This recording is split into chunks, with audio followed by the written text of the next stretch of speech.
Welcome to the channel, and today we're going to go over how to add Cthulhu to your Dungeons and Dragons game, or where has he been? Veteran D&D players probably know the answer to this question, but for the uninitiated, we'll get into an overview. Before we get started, hopefully you can hit that like and subscribe, and that'll help out the channel. So Cthulhu, as you know, he was created by Lovecraft. He passed away, and the stories are more than 7 decades old, and technically his stories are now in public domain. He is, of course, in a lot of projects, most recently like the HBO Lovecraftian TV show. And here, this is a miniature for Munchkin Dungeon Cthulhu. So multiple board games have Cthulhu add-ons. And so where is he in D&D? I mean, he should be there. I mean, he's obviously a popular creature, right? So other examples of Cthulhu in board games would be this guy here, Tower of Madness. This is a marble game, actually. You build a tower, you have these tentacles embedded within the tower that you pull out, and marbles drop, and some signify madness and others give you spells. So this is a pretty cool board game you may want to check out. And of course, there's more serious games like this Cthulhu May Die by Simon Games. And then there are even more kiddie-ish versions of Cthulhu, like this Sticky Cthulhu game by Yellow. You can see it's rated 6+. This is actually a retheming of a game called Sticky Chameleon. And you have these rubbery tentacles that are sticky, and you sort of whip it onto the floor, trying to pick up tokens on to achieve certain objectives when you roll a dice. And this is a pretty fun game for the kids you may want to check out. But where is he in DD? Well, there's only been one official release, and that would be in the first edition, and that would be this book here.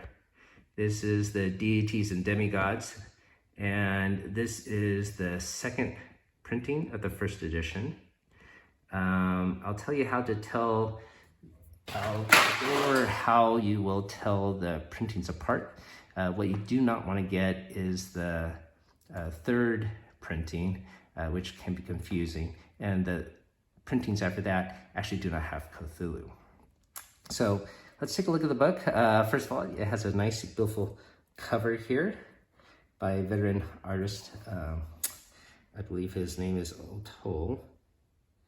Yeah, or Oro Otis. And he's still living nowadays, but beautiful, almost impressionistic type of artwork.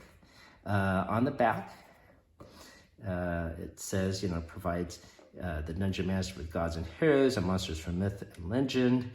Okay, it has 17 pantheons. It says clearly there on the back. I'm gonna open up the book here.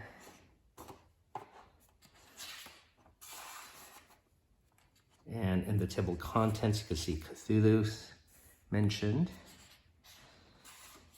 And on the bottom here, there is a acknowledgement thanking a different company for permission to use Cthulhu. So the first printing of this book did not actually have this thank you. The D&D did have permission to use the property. However, there was another company making a Cthulhu game at that time, and they made a compromise with TSR when this book came out to allow them to use some of the D&D components or mechanics, and then TSR would have permission to use the Cthulhu mythos. And so with the second printing, this would be this book here, there is a thank you, but the first run actually does not have a thank you here. I'll talk to you about the third printing in a bit. Let me just show you the Cthulhu page. And that would be here. Starts on page 43. You can see Cthulhu has his stat block over here. It's pretty impressive. It has an armor class of 2. This, once again, is the first edition, so the lower the armor class, the better. He has hit points of 40. More impressive is his number of attacks. it's 30 with a damage of 1 times 10 times 30. So that's a lot of damage. All right. So while you're looking at this, in regards to the third printing, there's myths about why TSR made a third printing and they actually took out Cthulhu's. There's speculation, maybe they didn't want to get into a lawsuit with other gaming company. Maybe they didn't want to use Cthulhu in their own game to promote a different Call of Cthulhu RPG. You know, it's hard to say, but regardless, it was taken out. So when they took it out with the third printing, they made a couple of mistakes. They did actually remove this section out, and the page count of the book became lower. So a book with Cthulhu will have 144 pages here, as you can see. Without it, it comes down to 128. So if you go on eBay trying to find this book, make sure it has 144 pages, not 128. The other mistake they did with the third, but the big mistake they did with the third run is it still says 17 pantheons, but actually it was down to 15.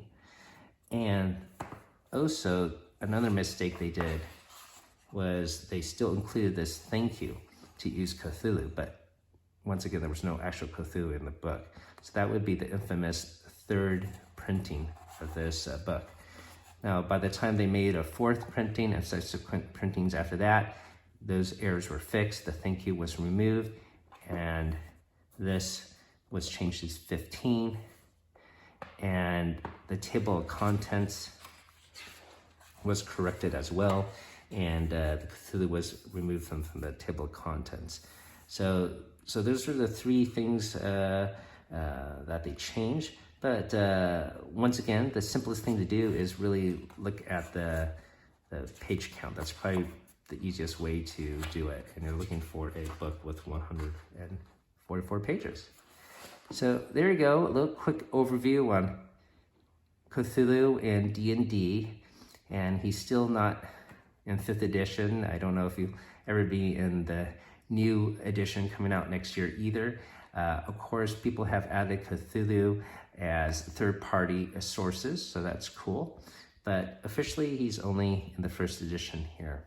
So thank you for watching. Hopefully you learned something new. Have a great day.